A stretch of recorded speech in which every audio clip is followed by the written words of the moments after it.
Hey all, welcome back to the Viktor Frankl Meaning Academy. If you're watching us on video, then you'll see and be pleasantly surprised that it's no longer just myself and Dr. Dan, but we are joined in our virtual studio by our third co-founder of the Meaning Academy, Dr. Alise Cortez. Hey, Dr. Alise, how you doing? I am great. I'm here. How bad could it be? We're happy that you are here and you really bring up the quality of viewing for our viewers. They're very grateful, no more middle-aged balding men. So thank you for being here. Happy to provide the hair. And so much more. And so I guess with that, maybe we'll just jump into our conversation and then it can bring everybody up to speed on what we're doing because it relates to what we're doing professionally, individually, and collectively with the Meaning Academy. We thought today we would talk about why we believe that Dr. Viktor Frankl's mission and message, which is coined or embodied, encapsulated in the term logotherapy, meaning-centered therapy, but we'll leave that open for interpretation and maybe we'll talk about that as well, why it's an idea whose time has come. It's an idea, I think we would all agree, that whose time has always been.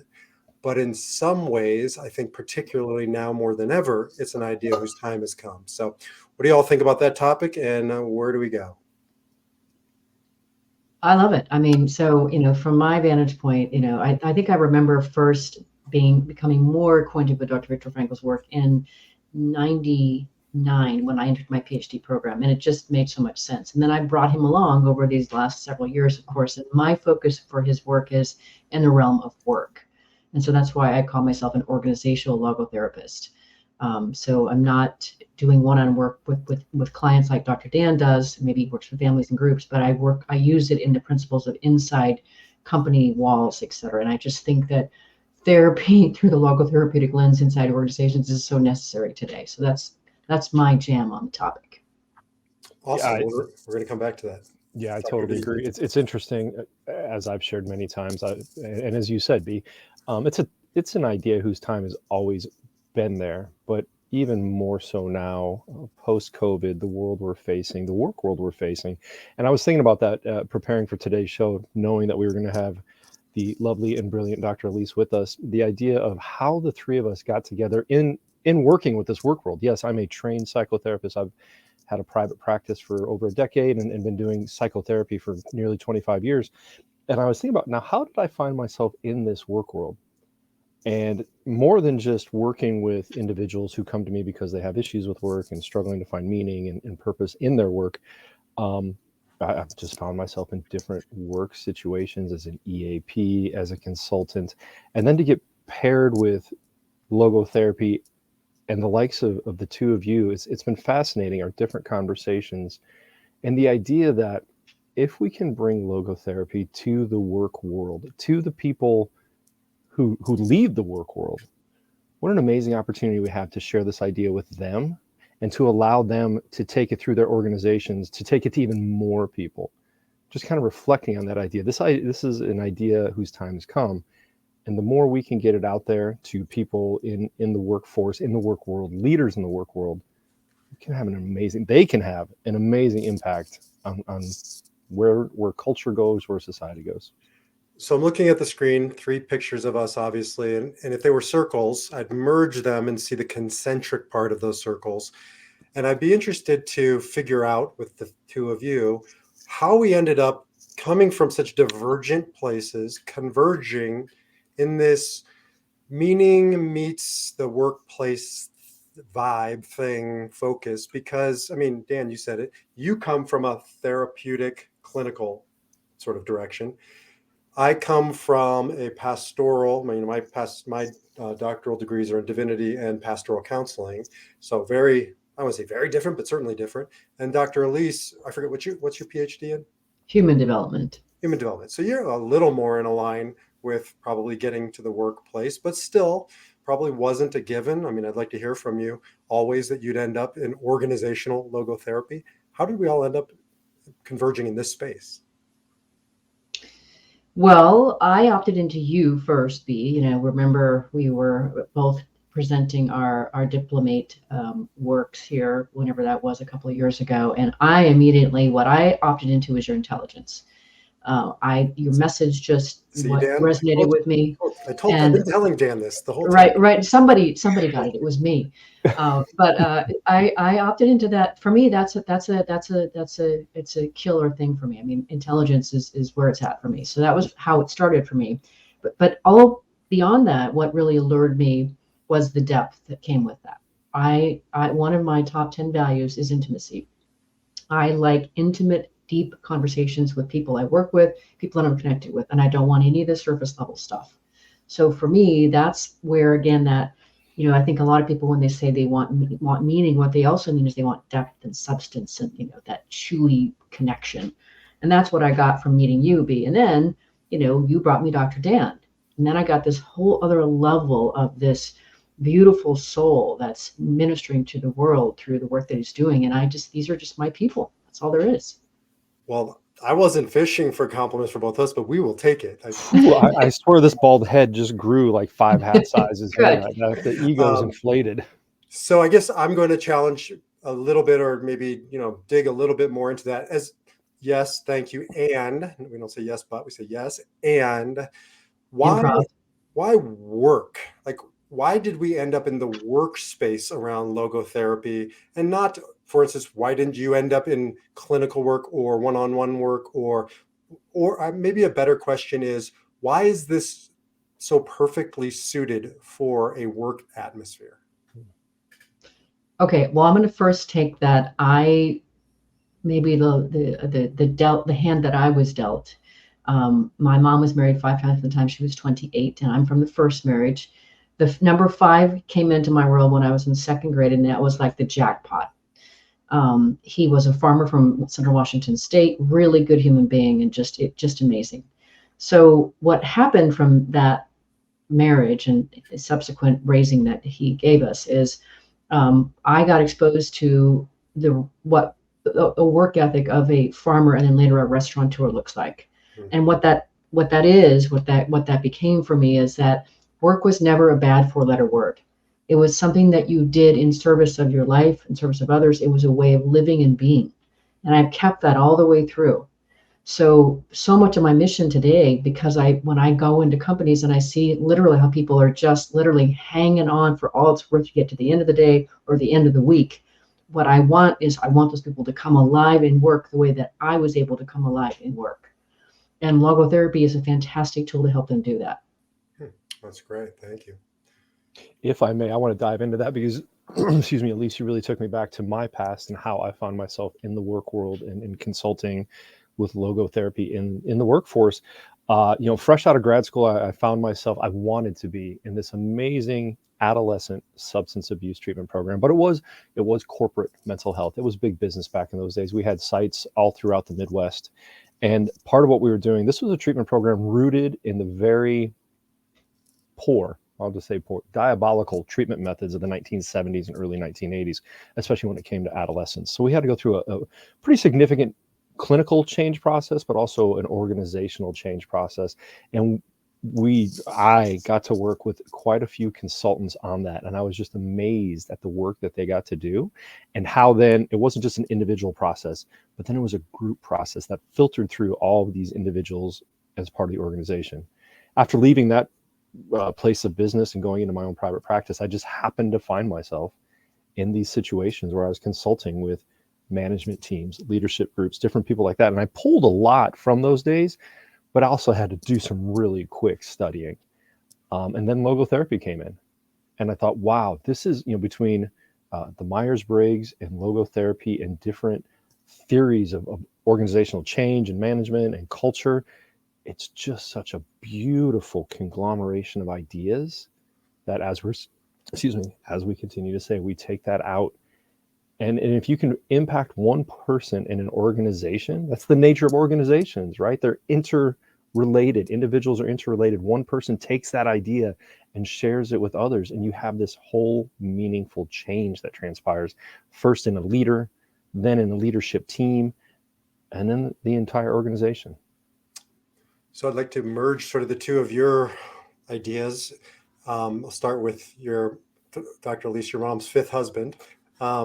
And that's a great image. I call those LA weddings when I used to officiate. So I'll see you back here in 10 years, another 10 years. Um, so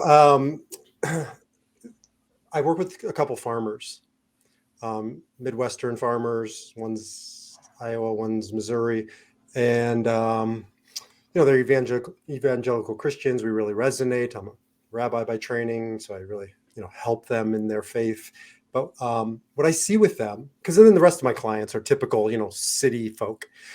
What I see with them is an organic relationship to their work, as opposed to, I counsel a lot of men in particular, who are corporate executive types, and their life is compartmentalized. And what I see is such a healthy, organic relationship with work for my farmer clients versus my corporate clients. I think that we're getting into some, kind of this space in between all of us, because I see the dangers of the corporate mindset without what we're offering. It's compartmentalized. And if you're compartmentalized, you're fractured, you're fragmented. And there's another word for that, a lie, right? There's a lack of truth, a wholeness, the word integrity, whole. Mm-hmm. So if you're breaking that down, and I'm at work this way, and I'm at home this way, and I'm at church this way, and I'm at whatever, it takes a toll on the human condition. Is that like a good way to get us to a center place of how we ended up in work? I think that is phenomenal, B. I think that's one of the other things I love about you is your ability to bring concepts into a palpable, touchable place. I love that. So yes, I completely agree. And I think anybody's listening to this, like, yes, I know what you mean by that fragment itself. I know what that means. And I think real quickly, Alise, can you and I just do this podcast and we leave Dan out next time? Because this is just awesome. Like, I have had so much praise in my work. Yeah. Well, and that's my gem, right? That's part of what I was going to get to next. B is part of the reason that I love logotherapy, and I think it's so useful and applicable in the world of work, and certainly corporate American work, is the notion of the empowerment piece. And I love that what we're doing through logotherapy is we're helping individuals to be able to connect with and pull out their natural spiritual resources that are already there. I love that. That's empowerment, I think, at its finest. So if we can actually help literally people come alive from the inside out by recognizing their own already occurring spiritual resources that are there, so that they can get in touch with them and then to be able to activate them, well, that's where the magic is. And that's why I love logotherapy. And if we can unleash that in the workplace, then we have a really good chance of changing the tide of what is otherwise a miserable experience for so many people who are actually working at work or inside corporate America. Agree so much. Alise, can I get some positive? I'm gonna fish. Can I anything? Bald head? Yeah. I'm kidding. No, please don't. I could go on. Oh yeah. Serious. And that's the best part about working with all of us together. We have some amazing meetings and really leave feeling better. But I wanted to comment on that idea, Alise. A lot of my work, in my area, has been in industrial manufacturing, right? Where the great author Seth Godin talks about the idea of people being treated as resources, being dehumanized. And that's certainly where logotherapy comes in, is rehumanizing work, bringing our best self, integrating our best self into work. As Dr. Frankl says in Doctrine and the Soul, no matter what the job is, we still have the opportunity to be indispensable, to bring our unique selves to that role, to transcend the self and to invest in others, to invest in the company, to invest in the work that we do. So going back to the original question, that is definitely a reason I think logotherapy's time has come. I believe all of us have worked with either individuals or organizations that have truly robbed people of their souls, treat people as resources. And if we can help them to rehumanize that role, what an amazing impact that can be for individuals and for organizations. Yeah, I want to be mindful of not necessarily throwing corporations under the bus. Not that you are, but it's easy to do. I hear it with Big Pharma all the time.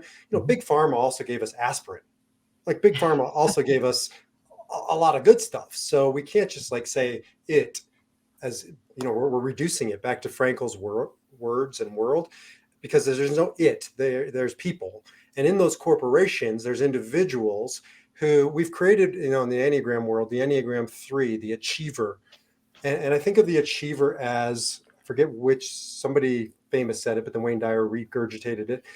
We're not human doings, we're human beings. And we've created this human doing culture, right? You are what you do, you are what you produce. Truth is, it didn't start in corporations. I mean, that's how our educational system now is set up. So we're like all culminating. And I just think for me, business is the outer, most obvious manifestation of this fundamental problem that we have in America and the West and our society of do. And then, and this is where I want to get into Frankl, what happens when you can't do? What happens when the doing breaks down? What happens when you're no longer relevant because you can't do, or you get sick, or you break, or whatever 1,000 things can happen? What are you? And I see this in the corporate space really just magnified, especially with guys, but men and women, men in particular, men and women in general, when they retire after one of these positions of massive doing, then they don't do, and then they don't know. And that's where I think, for me, logotherapy really has so much to say. So I want to jump on some of these ideas real quick while they're fresh, Alise. I may get myself in trouble with one of our favorite listeners, the Running Man himself. When we talk about education, the Running Man is an educator. And usually when he listens to the podcast and B and I comment on education, he has some very stern feedback for our inaccuracies. However, I know factually this is accurate. But going back to your point of this didn't start in the work world, it started in the education world. Why was our education world started, though? By Taylorism and Henry Ford, to create people to work in factories. And I think we're seeing the culmination of that 100 years later in both a higher rate of youth suicide, of young adult suicide, of meaninglessness, of young people checking out of the workforce, volunteering to live in their parents' basements at the age of 30 and 35 simply to play video games, which is just modern heroin, and avoiding these opportunities for meaning. We need to change it. We need to change that in education and in the workforce. And Running Man, if you want to argue that, we can get together anytime. And I think we should have the Running Man on the podcast talking about education. To your point about Enneagram 3s, in my world of the Myers-Briggs, we call those the traditional male ESTJs, those extroverted, go get it, get out there, and at the expense of everything, do, like you said, human beings versus human doings. But as we talk, even an ESTJ can flex to the other side of being less driven, of being more focused on people and taking care of people. But we have to introduce these ideas. We have to work on them, and we have to continue to evangelize the power of logotherapy. Defy your letters, man. Defy your letters. MBTI, right? Meets the defiant spirit. We're doing it. Yes. Alise, well, you. I gotta. Now it's wait. Pick me. It's my turn. I gotta talk. So you just set it up beautifully, Dr. Dan, when you talked about Taylorism, because what you said before, B, was we're not picking on corporate America, and yet there is such an opportunity for it to develop, because there's still so much of the industrial age left inside the way organizations are run, which is why the work that I know I've been personally doing, which is really helping to raise the consciousness of the leaders, to develop inspirational leaders who know how to be able to create a work environment where meaning can be accessed. People feel like they're attached to something that's important and worth their one precious life, worth getting up for, worth persevering for. And so what's interesting from my vantage point is I can see a huge divide in the world of corporate America or organizations today. There are those that are reaching for what I call a modernized way of operating, which is to embrace meaning and purpose. They're trying to create a workplace where Gen Y and Gen Z actually wants to come. Then there are the people who I just met yesterday who are still clinging to the standards of Wall Street. Let's squeeze every single last amount of energy that we can out of these people so that we can get as much bottom line profit for our investors and our owners as we possibly can. So I see that huge divide that's still out there. But I have hope, and maybe that's because I'm a 7. I'm an enthusiast. Is I have hope that we can evangelize and create more of that modernized way of being in organizations so that people can really thrive at work. I do think that work is the greatest playground for us to be able to realize our potential. It has the most opportunity, the most ways to challenge us and be able to take us into that space. And yet it's being squandered by those organizations or those formats that are really designed just to sort of squeeze the life out of people versus infusing that life in them. Standing ovation, almost. Right. Yeah. Brings So, tears to my eyes, Elise. so yeah, yes. And I think we're getting to a point where you're going to have, as a corporation, you're going to have to address this issue because, and I think COVID changed so much. It did. Not the least of which is getting rid of these sort of artificial walls. Like I can go to an office and have an identity. I can be home and have an identity. And then, got this COVID bomb dropped on us where it's like just exploding our false barriers and boundaries and borders and bleeding it all into like, what the hell am I? What am I doing? Where am I working from? Kids are, home, I'm home working, etc. I think it was in some ways a blessing. I know people suffered, but our work in life, as Dr. Frankl teaches or taught, is to go into that suffering or that struggle and discover meaning waiting to be discovered. And I think there is meaning discovered in the post-COVID era that we are really starting to just bear the fruits of. So 2 interesting post-COVID pieces of media I've seen maybe in the past 24 hours, certainly in the past week. One was an article, and I can't remember the company, probably doesn't matter, during COVID. So that's it. This is, or just slightly post-COVID. So this is amazing. We're saving costs, people working from home. That's it, everybody. We're now a work from home organization. We can have a meeting, once a quarter. And then just in the past month, change that after people have already sold their houses, moved different places, altered vehicle, all of these kinds of things. And the employees are in an uproar.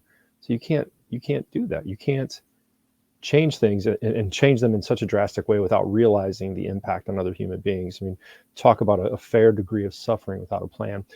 But the interesting thing I saw last night, I think it was on the football. Yes, it was definitely the opening of the National Football League season last night. Big, right? A lot of people watch this. You two are looking at me like you have no idea. Oh, I know the Chiefs lost. Not thrilled. It's a brown ball, oblong laces, throw kick. Anyway, the point being, it's a large media situation. People, advertisers know.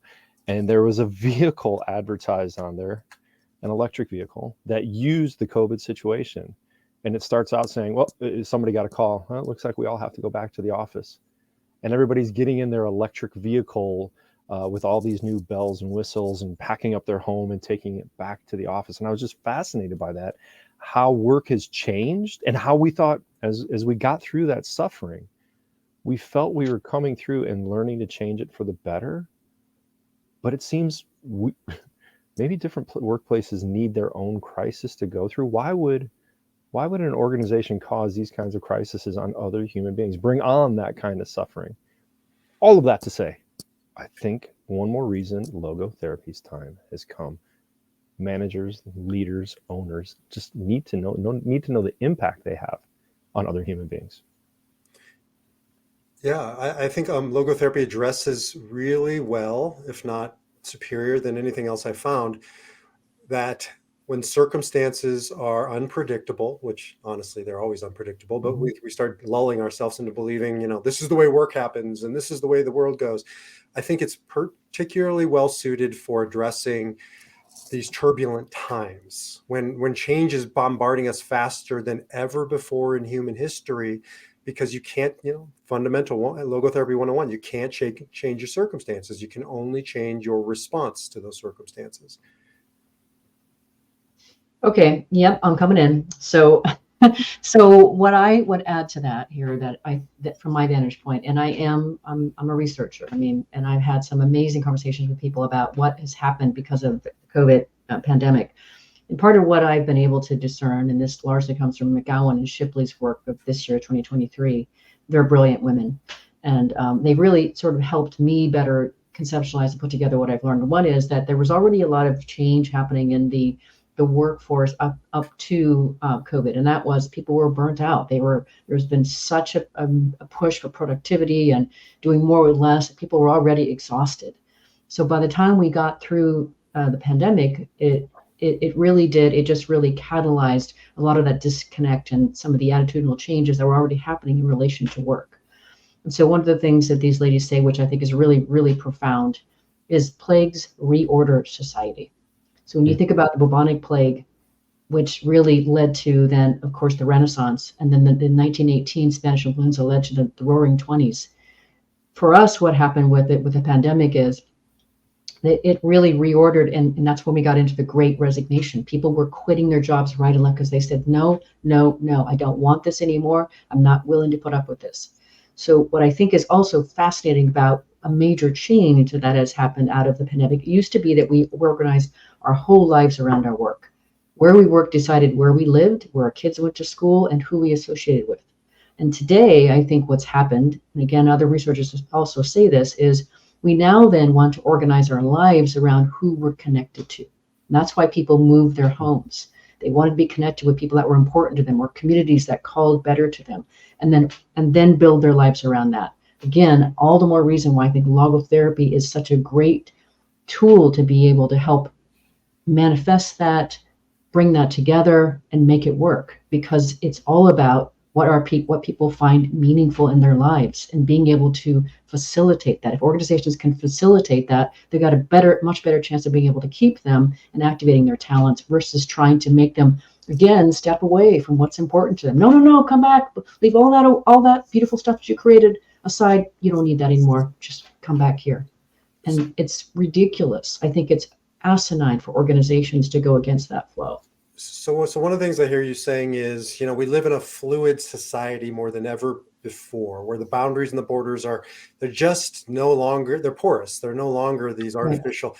But I have a challenge for logotherapy, because even the name is not fluid. It is static, because you're describing a great system for a workplace. Well, therapy, we don't do therapy in a workplace. So I think we have this kind of challenge to convey what logotherapy is in addressing that issue, but we have a branding problem. Dan, I know you got something to say on this one. I can see. Challenge accepted, my brother, because it's right behind both of us. It's right there, man. There's not, let's see, the Viktor Frankl Meaning Academy, meaning, purpose, and resilience. Now, if we can boil that down to one word, that would be great, but I don't think we need to. I think that's what workplaces are looking for, is meaning, purpose, and resilience. And maybe someday we can all dive into those the definitions of those very different words. But to those listening, I think those words probably call to you. You may not know the exact definition or the different definitions we know, but it's there. No, I don't think we can sell logo therapy to, what are you going to, are we doing psychotherapy by the Golden Arches or by the Taco Bell logo? That's, what many people think of as marketing and therapy, but meaning, meaning, purpose, and resilience. This is what organizations are calling out to. And Alise, to your point, I certainly want to come back to branding, but Alise, to your point, people are choosing their communities, being connected over their work. How amazing can it be? And I've seen this in some organizations, when the work is actually present in the community, building both, improving both. Some of the most meaningful or highly rated organizations actually spend a day, a month in the community, doing community building, building playgrounds. And it's an amazing symbiosis between, organization and community that, you want to talk about retention? What an amazing way to retain talent. So branding, how do we rebrand logotherapy to take it to who needs, those that need it, to the organizations that need it? Well, I actually have a slightly different perspective on this. Not that it's not a challenge and it's not a but it is definitely an and. Is I have long seen that logotherapy is, all three of us are doctors. I do think that we are providing, we are doctors that organizations can consult to, and we're also ministers. B and I certainly are, but anyway, so I do think that it's a combination of, we are doctoring and ministering necessarily to organizations, and when you look at it that way, that there's a nurturing element to that, there's a caring element to that I stand for, and I know you do too.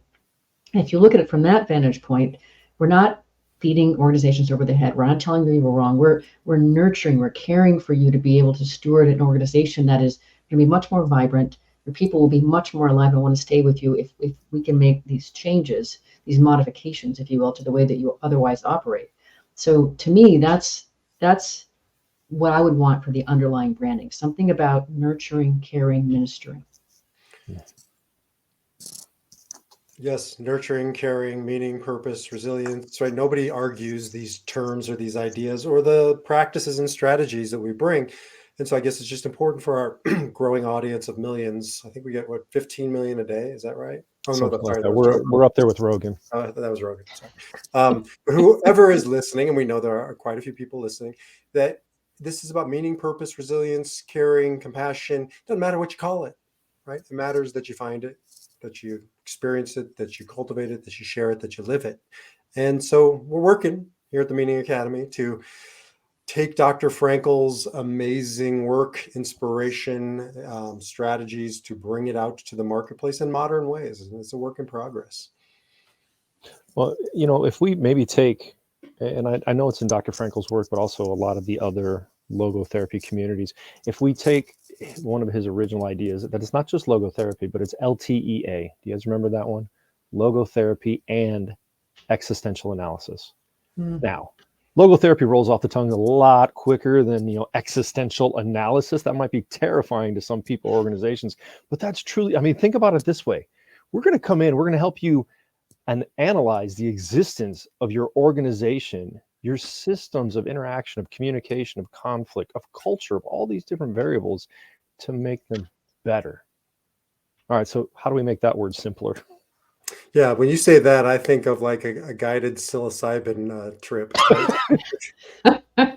That's coming, B. That's coming. It should be on the line next year. Yeah, man, let's do existential analysis. But you're right. The words speak for themselves, right? To analyze why, your why. Why? Yeah. Why are you here? If Simon Sinek can, say it and run with it, well, we can run with it too, because this is the essence of logotherapy, right? Why? And if you know your why, Frankl quoting Nietzsche, you can endure your how. So, but you got to know your why. You know how many people, we've had this conversation, Dan and I, how many people I ask, what's your why? And they look at me like with a blank stare, like, you mean my company's why? No, I mean your why, Mr. or Mrs. Executive. I don't know what you mean. Mm-hmm. Mm-hmm. And I would wonder how many actually know what the company's why is either, other than, well, we are here to produce X. It's like, no, there's so much more. Well, there's jargon. They can, tell you what the consulting team came up with. Mm-hmm.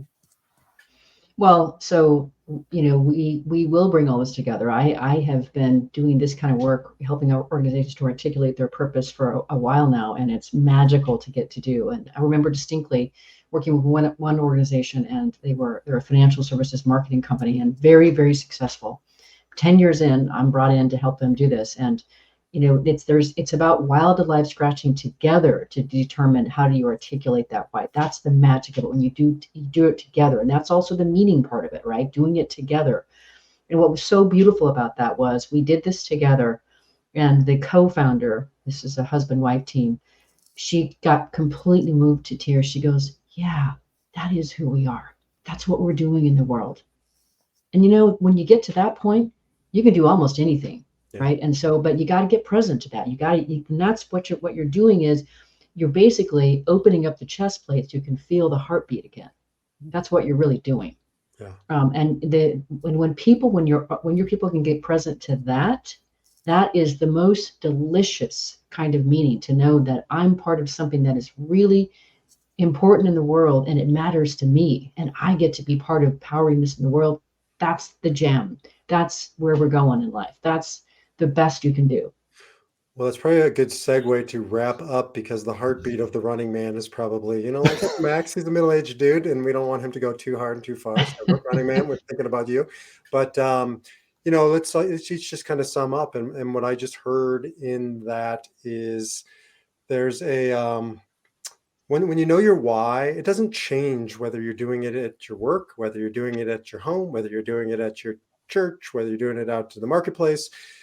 That doesn't change. And when people start getting into the why, you start realizing no more compartmentalization, living a holistic or integral life. And That's I right. do believe meaning, purpose, and resilience is exactly that. It gets you back to that space of your why.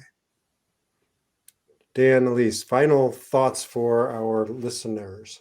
Well, to Alise's point, that idea, and I think I heard you say that previously, Alise, but also something we've talked about quite often in different meetings and in different mastermind groups, that idea of scratching the itch. We all have that itch individually, but then especially if we are leading or managing or owning an organization or a company, we have that itch to find meaning, to know what our purpose is.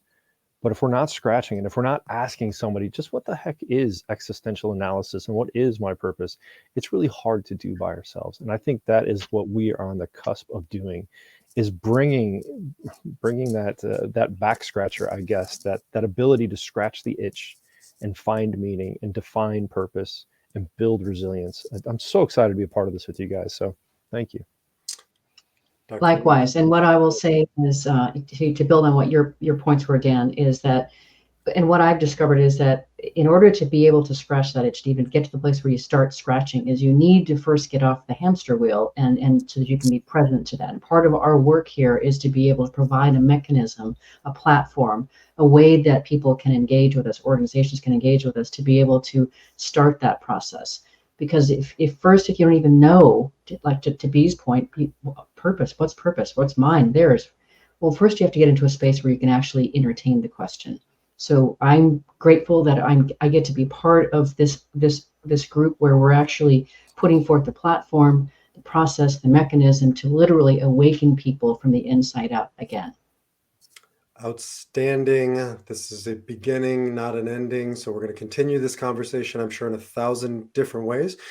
For those who are listening, you can find us over at meaningacademy.com, where you'll get all three of our respective websites, as well as some of the things we're up to here at the Meaning Academy. We'd love to hear from you.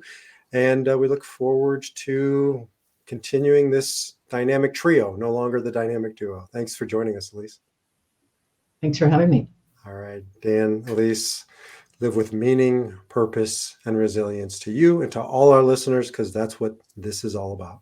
Take care, guys.